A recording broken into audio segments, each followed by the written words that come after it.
Welcome to Ramblings of a Madman.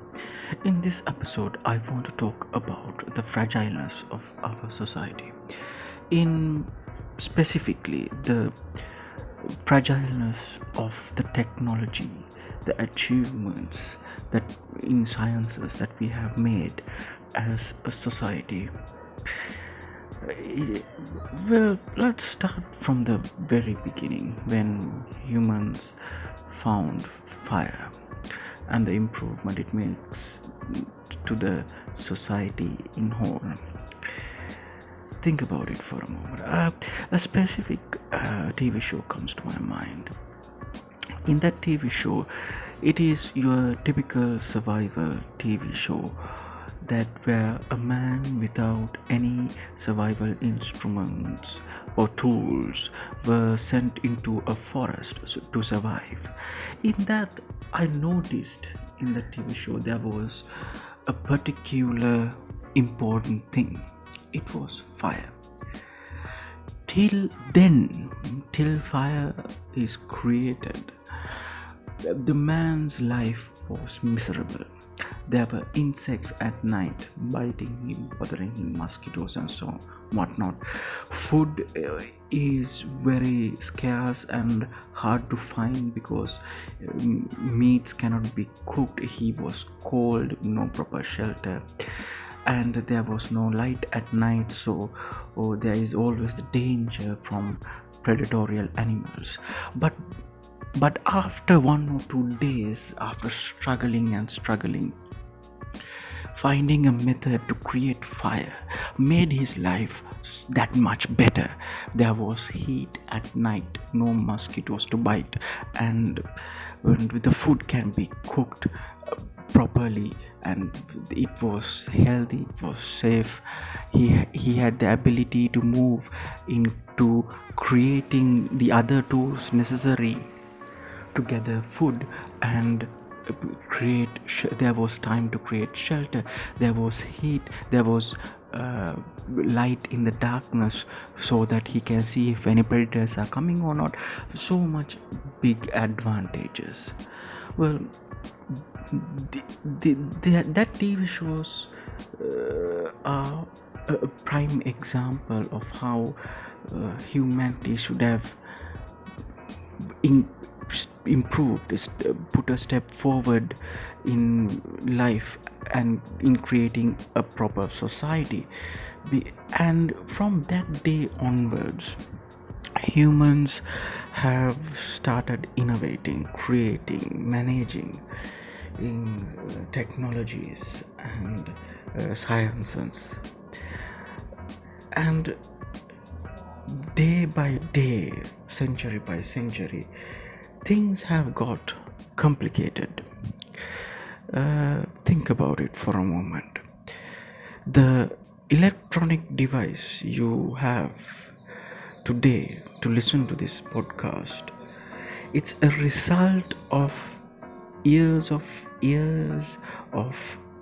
innovation in different sciences. Material science, that is a part of chemistry, to electronic sciences where radio frequencies come into mind to do data transferring, into finding optical fibers, to making processors, transistors, everything. And after a while, like we have gone through a lot of periods where innovation made human society better and better. uh, let's remind ourselves, shall we? First, we went through the Stone Age, where we mastered fire and building tools and so on. Then we moved forward in our society, the Bronze Age, the Iron Age, From that we came renaissance, then we went into the industrial revolution where things start changing very fast. Then the machine age will let us go to the age of oil, the jet age, from to the atomic age where we split the atom and find the nuclear power within. This was done around 1945 and upwards, the atomic age, and that particular part, when coming into the machine age, the atomic age, we started from we start to innovate in a different way. Rather than a single person making the innovations, we tend to turn into a group of people getting together in different fields, in different knowledge areas, and creating things. Of course, after that we went into the digital age, the space age, and the information age, where the same thing was repeated again and again. At the moment, at present, we are in big data age. To create all the things that define these ages, the final few ages from 1945 1950s, it's about a collective engineering process. Even when coming into things, when we create for medication and any other field, it's all about creating in a object or a device, but with the help of lot of other people. If you think of building a platform today, there are many engineers, back-end engineers, front-end engineers, to from hardware to software. There are different type of engineers, people who are specific in different fields, who are needed to be called in to create this, thus making this technology that is there in our society fragile. Because without the help of the other, we cannot build the particular instrument that we need to function in the society. This is what I was trying to talk to you about, the fragileness in technology in our society. The society in whole is a part of a collectiveness of humanity, whether we like it or not. Thus, that collectiveness gives us the strength to create innovations beyond the history, but making our society fragile at the same time. So let me just explain to you, when I mean fragile, what is it about. Now think of a cataclysmic scenario. We can, well, the best example is how the dinosaurs disappeared from the face of Earth. A huge asteroid came and hit it, changing the environment to an unlivable form. The closest and the example that is to be seen at the moment is a very disturbing pandemic situation which is there at the moment. There can be droughts, tsunamis, hurricanes, temperature falls. Many things can disrupt the society, and this can lead to a drop in innovation and to create the devices, the technologies that are there at the moment in the society today. Think for a moment, nothing in this planet at the moment technology wise is created in one place. Anything complicated is a working of a group of people, group of companies getting together and developing something new. And if something to happen to that particular chain, the particular set, we cannot a single person or a people with few amount of knowledge, even a person who has a knowledge in a specific field, cannot create the entire thing, cannot develop the entire thing, because the technology itself has gotten so complicated that a single human, even a few people, a group of humans, cannot replicate that technology without the help of specific, very unique items or tools. Let me give you an example on how complicated the situations are when creating electronic device that we use all the time. How big is the spider web, how integrated it is, the world is at the moment. Let's take the iPhone for example.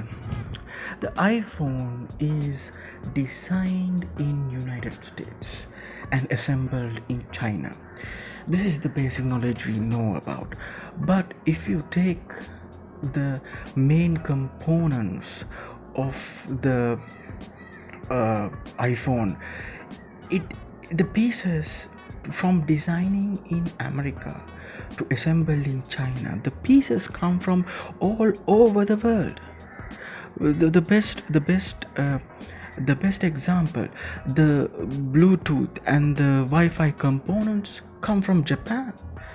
The networking components for the phone comes from Germany, and the flash memories, the power management, and other audio control parts comes from United States. Different parts of United States, the memories come from Samsung in South Korea. There are parts coming from Taiwan, and these are the main components. Think about the raw material that is needed to build these main components.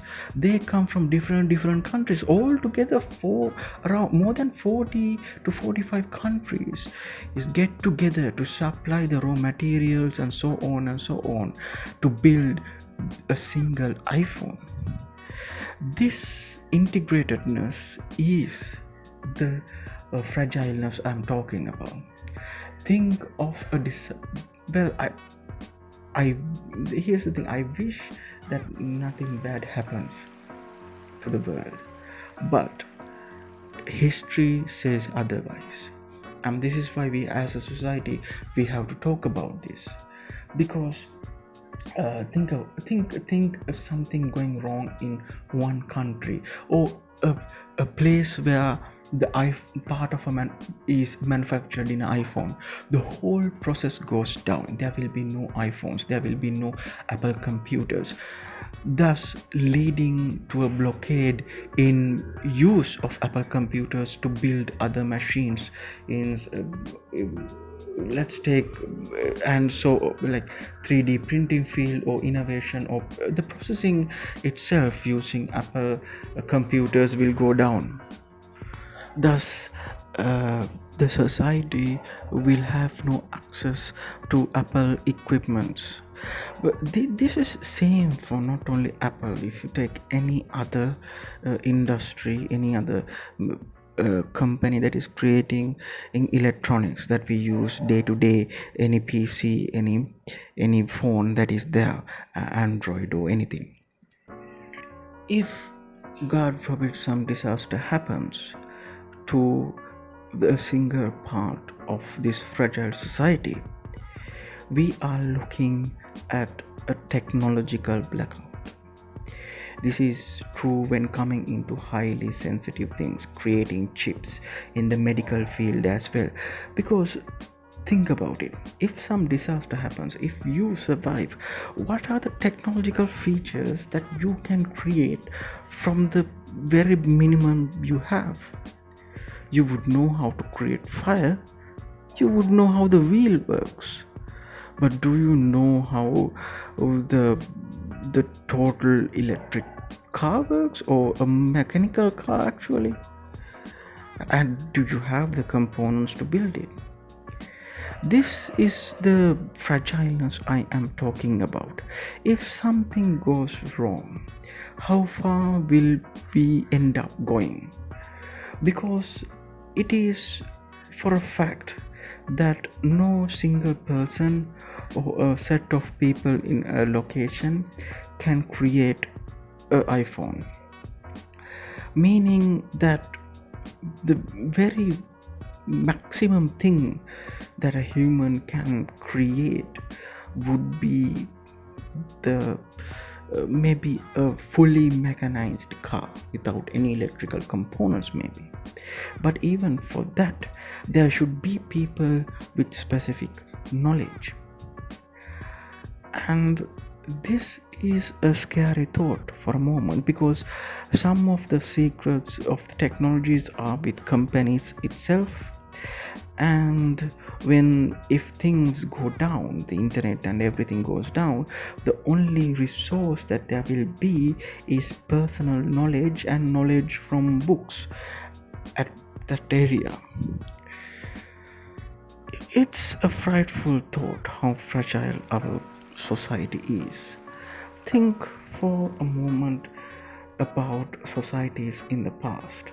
The Egyptians, if you look at their pyramids, it is fascinating how they moved. Though the amount of the size of those bricks, even to imagine moving a single brick is hard for us today. But there was a technology to support that, there was a method to support that, but in the sands of history we have lost it. How many fragile things like that maybe we have lost? Eastern medicine, take for example, though there are things that are, we say, pseudoscience and doesn't make any sense. If you go to the South Asian region and see the Eastern medication that there is, which comes from thousands of years, some of them actually works. And this is the thing, we have lost a lot of technology. When civilizations fall, there are things that we don't know of, simply because the people who knows this information was limited and they got destroyed with the written knowledge, if there was any. There were all of there were environmental disasters that destroyed civilizations, and what we got from those civilizations as a society, it is the common knowledge that there was. Rest of it was buried with that civilization. There were droughts, disasters like Pompeii, where secrets, new developments were buried with them. But fortunately for mankind, we have gone through a grace period where there was no environmental disasters that is considerable amount to destroy societies and civilizations. And between that time, we were able to build a global civilization that has put new boundaries, put new levels in technology when it comes to electronics, mechanical, civil, engineering fields, any sciences, and the knowledge overall we know, or as well as when coming into medication and things. The technology we have today, it would be magic to some civilizations in the history. But if something goes wrong, which history suggests it can, and the pandemic situation which occurred recently shows that there is a possibility that can disrupt the society very quickly and hard, the question looms over our head: do we have a solid way to save our progress, to pass our knowledge through to the next generation, which will survive if the cataclysm that will happen? Or do we have the ability as a society, a developed society, to save ourselves, to save this technology with the technology we have, save this knowledge with the technology we have for the future?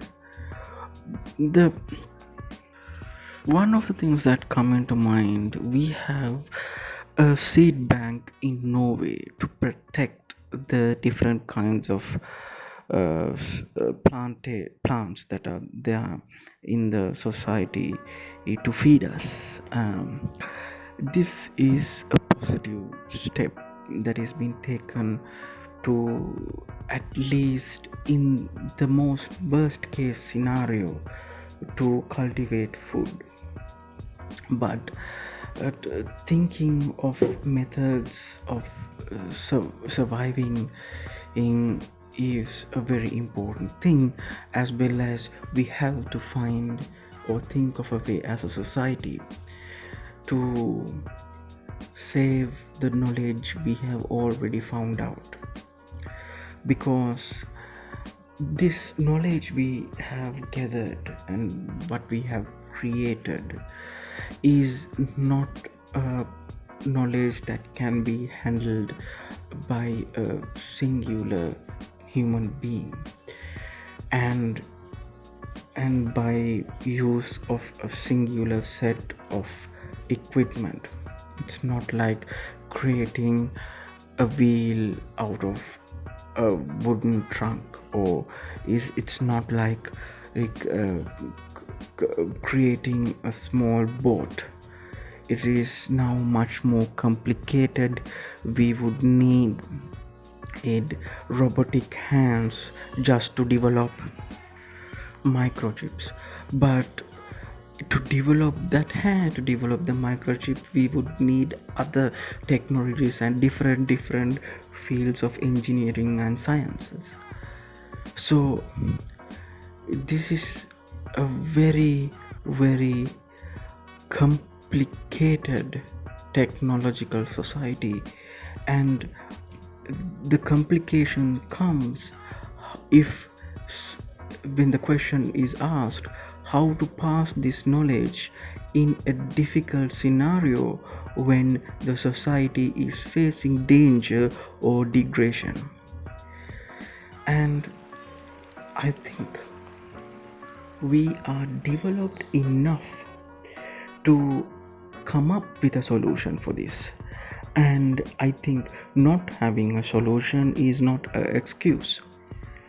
It reminded me of a documentary that I watched, and they were discussing about how civilization thousands and thousand years into the future would look at the polymer layer that is deposited in the soil to figure out that there was a civilization that used polymers, and that was the only technological breakthrough that they have, looking at our deposition of garbage apparently.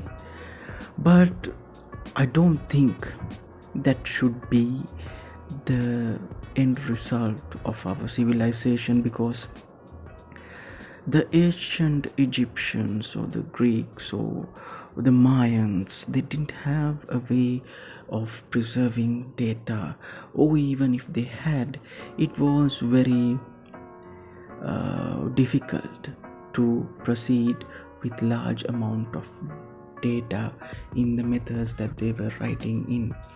They cannot write all the information in stone or clay tablets that will last for a long time. But today, with the technology we have and the knowledge we have, especially in chemical sciences, we can and we must find a way to to save our knowledge for the future and come up with a plan to pass that information to